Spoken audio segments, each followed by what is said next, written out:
Hey everybody, welcome once again to our Low on Health Year-End Review. This is going to be for 2022 and our life events. So as the last past 3 years have gone by, they've been almost progressively having more interesting life events happen, which haven't been that great to some regard. Interesting. This year was very challenging with a lot of home repair things. And yes, I know that is part of owning a home, etc., but there were definitely a decent amount, and among other things that happened throughout the year didn't really make us have that much fun. Oh well. So we're going to go through a couple of them, just briefly cover them. We've talked about them with friends and family and whatnot, and each one of these has long-winded stories, which I've known for doing. But I'm going to try to just give you quick little snapshots of them. So let's go ahead and start out here. We had a decent amount of AC issues, which started out simple enough, just the basic capacitor, no big deal. In which case, they upsailed me. I'm getting their 1 year service contract, so it give me deals on parts and calls and stuff. Which ironically, I'm glad I did, because that did actually end up saving me money going throughout the year with 2 other issues. The big thing that happened last year was essentially we're in a townhouse, and the townhouse next to us, which has been vacant since we moved in, so it's been vacant for 3-4 years now. The guy who had it hasn't been going to that often, and we noticed there was a leak coming into our kitchen, and we're trying to figure out where it was coming from, and it was actually coming from the next door unit, to where a leak was in their ceiling going down this wall on the left, And going came under the foundation into ours. Yeah. So I was able to contact the guy, which was a whole other story of itself. So he tore that down and noticed one of his water lines here for his washer and dryer was leaking for who knows how long. And that white that you see. Yeah, is and this old. is his unit. This That's isn't his our unit. not our unit. That's thankfully. So of course I contacted our insurance people. They came out, did et cetera. This is the corner of our area. So we had to get a dehumidifier in here, have a company come out here to check the mold and all that jazz. Thankfully, the only thing that we had down there in that corner was our trash can. Yeah, and luckily, this was the corner where there are no cabinets. We took the dishwasher out when we moved in. The problem was during this process, our AC fan went. So we have a dehumidifier in the corner producing heat and pulling moisture out, and then no AC. And this is basically happening in June. So it was very hot. And then so I bought a little portable AC unit just for this room downstairs, just to keep get some relief. Yeah. But that just happened to happen. But luckily we were able to get that repaired within 2 or 3 days, so it wasn't that bad. But we were also juggling having contractors and people come out looking at the damage and excess and everything. It was pretty exhausting. So then, luckily, the insurance company did provide us with a payout, and then we were able to basically work on the space. And luckily, with a lot of the contractors I was talking to, they were like, it's a small enough project. You can probably do this yourself. They gave me a little bit of instruction, and then I felt confident that we could take care of it. And we did. So the first thing we did was visking off the area, so this way the dust and everything wouldn't get anywhere. You can see our fridge pulled out there. Visking? Visking? Anyway. So that's from the one side, that's from the other side. And this is our little workspace area that we have. So luckily we had this portable AC, so I was able to put that in the area. So this would pull all the hot air out, bring cold air in. If any dust got produced, I had the shop back there. It was actually a really good little system that you had there set up. So this is basically me. I had to buy a jigsaw, but yeah, I was basically able to cut all the drywall out, take care of all the mold, address all of it, all that jazz, clean it all up. On the bottom right over there is where our fridge normally would be. Because, you saw yeah, earlier we had to take it out and put it on the other side of the water had kitchen. pulled up. And there is a firewall between the 2 units and 2 sets of studs between yes, the units. but the water had come underneath that into our unit. So this is basically us shoring all it up. So that's just not one piece of drywall. There's other 2 pieces of drywall, so it's triple drywall now. Also, we put new insulation in. And then this is Rose spackling it all up. She also then later painted everything.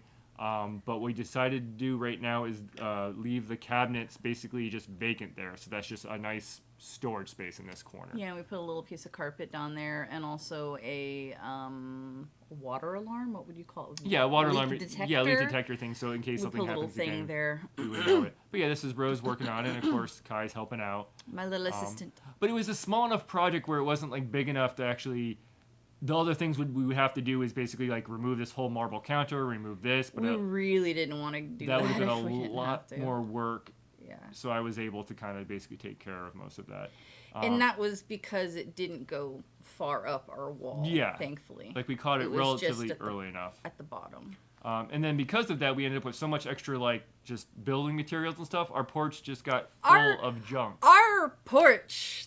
This was our porch. It was a mess. It was a wreck. We were just like, So we're like, we need to get shelves for it. Do we buy shelves? Do we whatever? And we're like, let's build shelves. You can just get some 2x4s and then just build up some basic shelves just to put stuff up. And that's what we did. We built our shelves. Took us a day. For our porch. It took us one day because luckily Home Depot can cut everything for you. It took us all day. Yeah. And it did rain when we had stuff outside. But that was no big deal. But that's basically, how it looked all jumbled.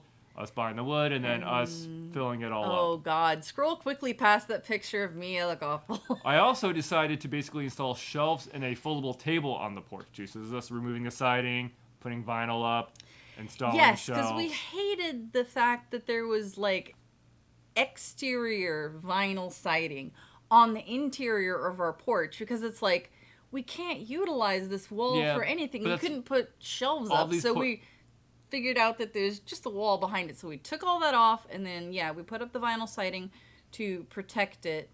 Or it's not vinyl siding, it's whatever. It's the vinyl paper. No, the white stuff is vinyl siding. Oh, well, it's flat vinyl siding. It's not like the soffit that you have on the side of houses, so that we could put shelves up on that wall and make use of that. And then we also built it's like a folding table here, so that we could fold that out when she needs an art space. So she can just fold that, and we can also fold it back in to not take up space. It's been so incredibly useful. And that's the table there folded out, and I also engineered another small table here that just folds up, so we can easily just bring all that up or bring all that down to have more space as needed. So that was a nice little kind of fun project, and just kind of made us feel like we were doing something extra with all the other work we had done. And I covered up the exposed screw bits with hot glue so that they won't hurt anything. And once again, if anybody's wondered, like, because this is our back porch, we have these metal slats here for protection. We have a nice metal door here with a chain and lock and everything. So like, it's almost because I hate screen porches and glass doors because they're nothing. Our back porch is more or less like a storage shed now. We have it as secured as a storage shed would be. Yeah. Also, last year we took Kai to her first proper beachside park to see how she would do with water. So this, of course, is the Key Vista Nature Park up in Pasco, right around the Pasco-Pinellas line. Because we looked up parks that dogs could go to. So this is us walking the trail, and then her going to the water, sniffing around, look at the fishies and the crabs and stuff. As we just scroll through these basic features. I don't remember. Did she try and lick the water? I don't think she did. She can probably smell the fact that it's salt water. And we were able to she did actually take a couple steps into the water a little reluctantly, but she seemed to kind of like it. She was chasing the bubbles around whenever I was kicking the water. But it was kind of cute. It was very cute. We have since then bought her a little life preserver raft and tried to get her on the water again, and she hasn't been as... She was like, no. Yeah. So she's very temperamental. Maybe we'll try taking her to the beach this year. Proper, yeah. Another thing that kind of happened this year, life event-wise, is I turned 40. Kind of happened. Kind of happened. Is 40. Just kind of happened. So for my 40-year, I wanted to do a video talking about what my plans are for the next 40 years. So I did this nice little long video about it, and I had this basic timeline of like when I need to have my place paid off, Medicare, et cetera, et cetera, et cetera. And so that right there is just a snippet of like the next 40 years in a timeline, in which case we do plan on hopefully moving out of Florida by 2051. Which seems like it's far away, because it is, but not really. Hopefully the state doesn't flood before then. Well, that will get out of there sooner. We also had elections in 2022, which was very interesting because this was a local election. First time in like 20 or 30 years where we worked for the state attorney's office and the state attorney was up for election. So it's kind of cool that you could actually theoretically vote for your boss, which was very interesting. How many people get to do that? Not that very often. So it was kind of cool to see that. And then, of course, unfortunately, in October of this year, I ended up breaking my foot. In which case, that's kind of an X-ray, and where the red is, it kind of just like broke there. So that required me to be in a boot, and then we dealt with 2 or 3 months of you driving me around, me basically kind of butt scooting down the stairs and slowly climbing up the stairs. Luckily, our place is padded because we replaced all of our carpets that we're using for Kai with pads, so that was very helpful. But yeah, we just dealt with it. Luckily, I wasn't in that much pain, didn't need any surgery. It has healed well. And I'm still just dealing with a little stiffness from just the muscles of it being like in a like boot for that long a period of time. And then ironically, after I broke my foot a couple of weeks after, our washer and dryer went, in which case we went through the whole process of trying to figure out what to do. And as a fun aside, we decided instead of paying somebody to dispose of it or having somebody take it away and perhaps bump something in our place, I wanted to just do the fun thing of just dismantling the washer and We dryer. literally disassembled the washer dryer So it combo was and threw it away piece by piece. Find a screw, undo it. Find a bolt, get it out. Do that. And I've done that before with machines, so I just thought it was kind of fun because it also gave me an understanding on how these machines work. But I was also in a boot, so Rose had to take all the stuff downstairs down the stairs to the dumpster. But yeah, so that's just kind of working on it. We were then able to, and that's the area there, also had the vent cleaning guy come out and do all that junk. We're able to clean up all that nastiness. Yeah. And then basically, luckily, Jeff and William, because they have a bigger vehicle, were able to help us get the washer and dryer The new one. to the house. But unfortunately, we couldn't get it up the stairs, so that was a whole nother ordeal. But when it was all said and done, we got this nice new washer and dryer that sits there and does what it needs to do. But I think going forward, our next washer and dryer might be that one unit that does washing and drying all in one, but it just takes like 3 hours to dry, which seems ludicrous if you were in a household with a lot of people and you need to do multiple loads. But if you're like us and you just have one load a week, that can easily just be done, and we're not in a rush to have the clothes. And also, when we took all of this out, you had someone come and clean Get the out vents, the vents Yeah, and which is everything. always important. Which, I recommend definitely doing. If your dryer is not working, if your dryer seems to be taking forever, I'm saying whenever to you're dry, replacing your washer and dryer or your dryer, just Do have that it too. done because that space is going to be accessible, and it's just a That lot too. easier because they have the tools to move that stuff and Yeah. whatnot. Also this year, I didn't do much model making, but I think this year was the year I built my little hutches, which isn't perfect, but I like this because it lets me make little dioramas for my models that I eventually, over the years, will, of course, build on and expand on and do stuff with. But that's me kind of just slowly working through that. Right now, they're kind of just stored in there.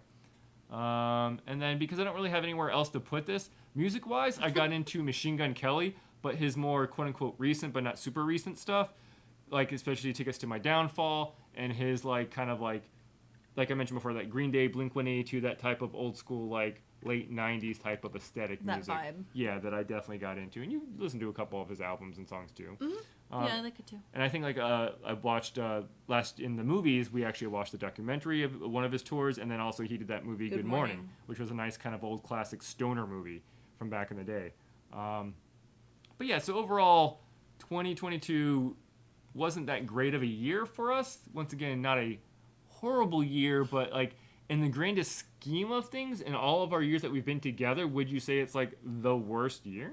It was probably one of the roughest, as far as like things we had to deal with, problems that came up. Yeah, I mean, like the conventions we worked at, sometimes we had bad conventions. Yeah, but that was just one thing, Yeah. 3 days, and it would only be like one span of a couple hours that they would be So really I think I could upset. confidently say 2022 has been the worst year we've had since we've been together.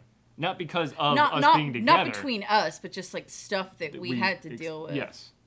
Yeah. Which is almost Probably. what I would have said for the past 2 or 3 years by just talking about stuff, which is just doesn't bode well for 2023. Which, already spoiler, like I didn't have to get a new car, but I got a new car, but that's something completely different. But yeah, that's it for our life events of 2022, or I have something else in 2023 that's also annoying, but I'm not going to discuss it here. But as always, thanks everybody for watching, and we'll catch you next time.